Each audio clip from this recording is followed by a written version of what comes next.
Assalamu alaikum everyone. I hope you all are very good. Welcome to Wimania ATF with another vlog. अफ्तारी करने के बाद सारा कुछ समेटने के बाद नमाज़ वगैरह ईशा की पढ़ने के बाद सबको खाना दे के 11 बज जाते हैं। वैसे रूटीन में भी यही टाइम होता है और मुझे खदीजा मेरी डाइटिशियन ने भी कहा हुआ है कि खाना खाने के 3 घंटे बाद आपने वॉक के लिए निकलना है।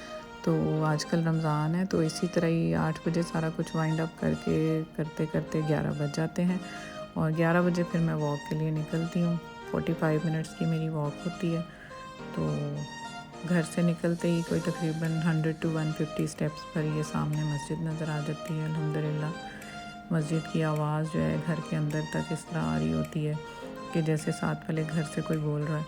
बहुत अच्छी अज़ान की आवाज़। तो सहरी का टाइम हुआ, आज चूँकि भिंडी बनी हुई थी अफ्तारी में तो वो सब ने ख़त्म कर दी। तो मैंने कहा चलो मैं अंडे प्याज का सालन बना लेती हूँ। तो उसके लिए फिर मैंने 3-4 प्याज काटे, उसको देसी घी में फ्राई किया और उसके बाद उसके अंदर मैंने टमाटर डाले। टमाटर आज फ्रेश नहीं थे, डालती तो मैं यूजुअली फ़्रेश ही हूँ लेकिन आज चूँकि अवेलेबल नहीं थे तो इस वजह से मैंने फिर जो फ्रीज़ किए हुए थे वो निकाले क्यूब्स, वो डाल दिए। उसमें मसाले डाले रूटीन वाले, नमक मिर्च और हल्दी वगैरह और हरी मिर्च काट के डाली। फिर उसके बाद इसको डिफ्रॉस्ट करना था। उसमें फिर ये है कि मैंने थोड़ा सा पानी ऐड किया। पानी ऐड करने के बाद फिर उसको मैंने थोड़ा सा ना स्टीम कर लिया ताकि ये जो है डिफ्रॉस्ट हो जाए। इस तरह मैंने इसके अंदर ग्रीन अनियंस भी डाल दिए थे तो उससे भी बड़ा अच्छा जायका आता है। अब इस स्टेज पर मैं पानी डाल के इसको थोड़ा स्टीम करूँगी। स्टीम करने के बाद फिर इसमें मैंने 4 अंडे ऐड किए, दोबारा से स्टीम कर दिया और ये हमारा अंडे का सालन रेडी हो गया। इसको गार्निश कर दिया धनिया के साथ। साथ ही पराठे जो हैं वो फ्रीज़ किए हुए थे उनको मैंने निकाला, वो साथ मैंने सबको फ्राई कर दिए। तो जी ने जो है पराठा खाना होता है उसके ऊपर घी नहीं लगता तो अंदर ही थोड़ा सा घी लगा के देती हूँ। ये उनके लिए पराठा रेडी कर रही हूँ, बाकी सब लोगों को दे चुकी हूँ। तो उसके बाद से फिर इस तरह जो है सबको मैंने सहरी करा दिया।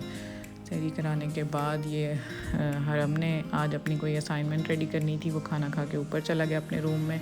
लस्सी का मना कर गया लेकिन उसको दूध तो देना था। बहरहाल फिर मैं माइलो ले गई साथ उसके, खुद सर पे खड़े होकर पिला के, क्योंकि वो इस तरह स्किप कर देता है। तो फिर उसके बाद जो है नमाज से पहले जो है वो मेरी और जी की ड्यूटी होती है, हम में से कोई भी ना सबको पानी पिला देता है। तो उसके बाद जो है फजर की नमाज का अल्हम्दुलिल्लाह टाइम हुआ, नमाज अदा की, कुरान पाक पढ़ा और आज चूँकि मुझे सुबह जाना है मार्केट तो मैं टाइम से ही लेट गई।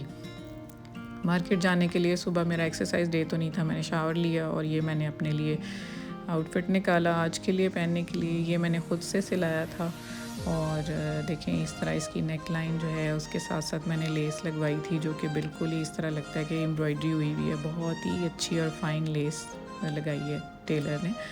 और इसके साथ ये स्लिट्स के ऊपर बीड्स मैंने ख़ुद लगा लिए थे, 2 टोन में, ब्लैक और पिंक में, क्योंकि ये 2 टोन्स ही इसके अंदर विजिबल हैं ज़्यादा। तो ये फुल लॉन्ग लेंथ की शर्ट है, तकरीबन 45 प्लस की। और ये सिल्क जो है इसकी बहुत ही अच्छा स्टफ़ है, बहुत अच्छा फैब्रिक है सफ़ायर का। तो क्योंकि मुझे ये इस तरह के जो हैं फॉल वाले कपड़े बहुत पसंद हैं, हैंगिंग, क्योंकि इसके अंदर आप लूज़ भी पहन लो तो आपको बहुत अच्छा लग रहा होता है। तो ये मैंने साथ जूते पेयर किए क्योंकि बाज़ार जाना था तो इसलिए फिर मैंने फ्लैट वेजेस इसके साथ ब्लैक पहनी। और ये जनाब मैं रेडी हुई और मैं ये नोट कर रही थी कि लास्ट ईयर इसको मैंने सिलाया था तब मैंने तकरीबन 10 to 15 kg लूज़ कर लिया हुआ था, लेकिन आज मुझे ये ज़्यादा ही लूज़ लग रहा था। लेकिन चूँकि ये फॉल में है कपड़ा तो लूज़ भी बहुत अच्छा लग रहा था। तो फिर उसके बाद फिर मैंने ये मॉइस्चराइज़र यूज़ किया जो कि यूजुअली मैं क्लिनिक का यूज़ करती हूँ। ये बहुत ही अच्छा रहता है, इसमें कोई ग्रीजी और ऑयली इफ़ेक्ट नहीं आता, बिल्कुल ऐसे वेट सा रहता है जैसे कि आप पानी से हाथ गीले करो इस तरह से और आप उसको फेस पे अप्लाई करो, नेक पे अप्लाई करो और हाथों पे लगाओ तो ये बिल्कुल नहीं लगता कि आपने मॉइस्चराइजेशन की है, यानी कि कोई ग्रीजी इफ़ेक्ट नहीं होता इसका। तो ये मुझे बड़ा ही पसंद है, शुरू से मैं काफ़ी अरसे से ये यूज़ कर रही हूँ। अब ये बिल्कुल ख़त्म होने वाला है, इसको दोबारा से मैं मंगवाऊँगी। चूँकि जी का काम है, वो इंपोर्ट करते हैं ब्रांडेड कॉस्मेटिक्स और परफ्यूम्स। अब ये परफ्यूम मैंने यूज़ किया, ये टेस्टर है तो उनके जितने ब्रांडेड परफ्यूम्स के टेस्टर्स होते हैं वो मेरे हिस्से में आते हैं। तो जनाब ये लगा के उसके बाद ये मैं आपको अपनी फ़ाइनल लुक रिवील करती हूँ। This was my final look. तो अब मैं बाज़ार जाने के लिए रेडी हूँ। तो इसके बाद से अब ये एक हेक्टिक सा दिन शुरू हो जाएगा। अब दिमाग में जाते जाते यही चल रहा था, ड्राइव कर रही थी और सोच रही थी कि यार कैसे मैनेज करना है सारा, इतनी दूर भी जाना है, वहाँ पे ये काम करना है, उसके बाद फिर हरम की बुक्स हैं, उसके नॉवेल्स थे कुछ उसके कोर्स के, वो नहीं मिल रहे थे, वो मुझे बाय करने थे। तो यही सोचती भी जा रही थी, बस काम सारे निपटा लिए। उसके बाद वापस जाते जाते आपको मैंने कहा मैं लाहौर की सैर करा दूँ। मॉल रोड से गुजर रही थी। ये GPO है, जनरल पोस्ट ऑफिस, ये one of the ancient buildings हैं लाहौर की। तो उसके बाद से ये भी एक बिल्डिंग है मॉल रोड के ऊपर। इस रोड के ऊपर बहुत सारी इस तरह की बिल्डिंग्स आपको मिलेंगी, बड़ी खूबसूरत और पुरानी। तो ये छोटे होते से देखते आ रहे हैं हम ऐसे ही।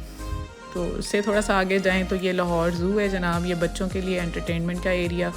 फिर मैं बेटे की यूनिवर्सिटी, ये FC कॉलेज है, वो यहाँ जाता है। तो उसको मैंने फ़ोन किया कि आपको मैं पिक कर लूँ, उसने कहा 4:45 पे मेरी क्लास ऑफ होगी।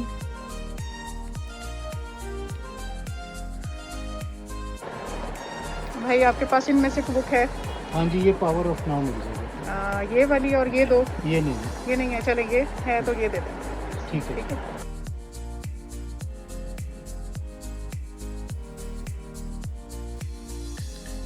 तो फिर उसको मैंने पिक नहीं किया, मैं खुद ही आ गई फटाफट घर। 5 बजे पहुंची तो और मेरी ऐसी दौड़ लगी, आप यकीन करें, आप सोच नहीं सकते किस तरह से मैंने 1 घंटे में सारा कुछ मैनेज किया। और प्लीज़ प्लीज़ प्लीज़ आज मेरी कटिंग स्किल्स को बिल्कुल अंडर एस्टिमेट ना करना। इतनी मैं जल्दी में थी कि सब्ज़ियाँ भी काटी, वो भी इतनी गंदे तरीके से काटी, और ये स्ट्रिप्स भी चिकन के काटे कि मुझे खुद पे हो रहा था कि यार ये क्या आज मैं कर रही हूँ।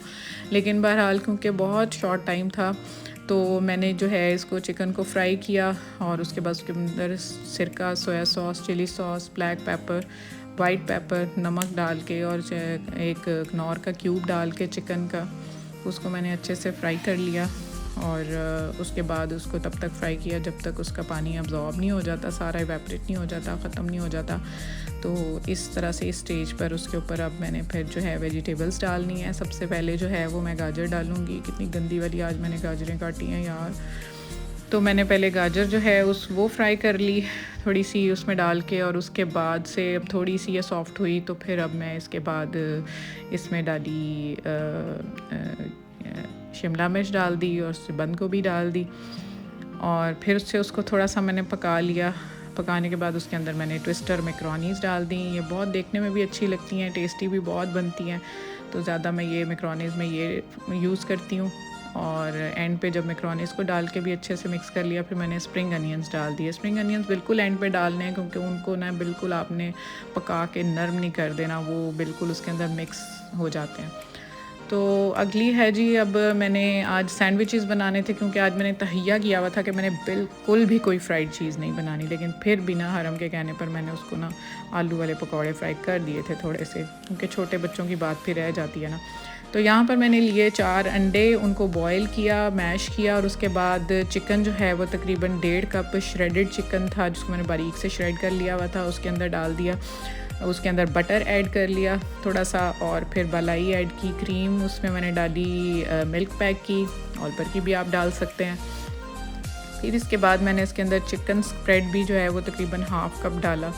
चिकन स्प्रेड जो है वो नौर का यूज़ करती हूँ, अच्छा इसका टेस्ट आता है। और उसके बाद इसके अंदर थोड़ी सी बंद गोभी मैंने पहले काटी हुई थी वो भी डाल दी, और उसके बाद इसमें ब्लैक पेपर डाली, थोड़ी कैस्टर शुगर भी मैं इसमें डालूँगी, और फिर उसके बाद इसमें थोड़ा सा नमक डाल दिया। तो ये थे इंग्रेडिएंट्स, इनको फिर अच्छे से मिक्स कर लिया। इसको मिक्स करना शर्त है, थोड़ा सा टाइम लेता है, लेकिन इसकी इवन सी जो है वो पेस्ट रेडी हो जाती है और इसके बहुत ही टेस्टी सैंडविचेस बनते हैं।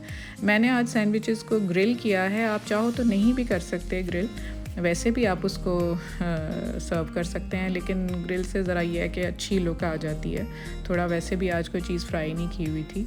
तो ग्रिल पैन के ऊपर मैंने ग्रीजिंग कर ली पहले बटर के साथ, और फिर उसके ऊपर ये ब्रेड के स्लाइस रखे, फिर स्टफिंग ऊपर रखी, उसको अच्छे से ऊपर स्प्रेड किया, और स्प्रेड इस तरह से किया कि उसके बॉर्डर के अंदर रहे स्टफिंग, बाहर ना जाए, क्योंकि जब ये बेंड होगा ग्रिल पैन तो ये कहीं बाहर ना निकल जाए ना, तो ये इसके बॉर्डर के अंदर ही रहे।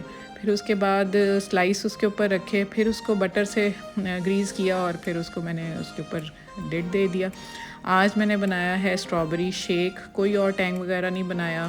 So this is the final look of macaronis, twister macaronis and sandwiches. तो अब ये रेडी हैं सर्व करने के लिए और मैं अल्हम्दुलिल्लाह कामयाब हो गई टाइम के साथ ही। अल्लाहु अकबर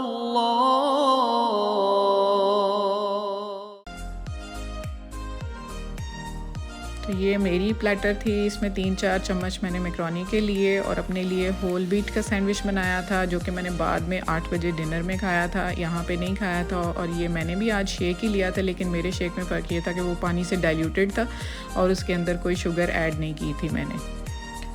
तो खाना भी मैंने फिर अफ्तारी के बाद ही बनाया, कोफ्ते बनाए आज मेन्यू में, बच्चों को पसंद है तो जल्दी भी बन जाते हैं। मैंने फ्रीज़ किए हुए थे, निकाले और मसाला बनाया और रेडी हो गया। तो ये बच्चों की थी मिडनाइट क्रेविंग्स, जो अक्सर व बेशतर होती हैं रात को। और इसके बाद यहाँ पर मैं अपने व्लॉग का एंड कर रही हूँ। इंशाल्लाह नेक्स्ट मिलते हैं अच्छे से व्लॉग के साथ, और मैं इंतज़ार करूँगी आपके अच्छे से फ़ीडबैक का, आपके कमेंट्स का। प्लीज़ लाइक, शेयर और सब्सक्राइब कीजिएगा और अपने दोस्तों के साथ भी शेयर कीजिएगा, मुझे बूस्ट कीजिएगा। अपना बहुत ख्याल रखिएगा, अल्लाह ताला आप पर अपनी रहमत रखे और मुझ पर भी अपना करम रखे। Stay fit and stay healthy.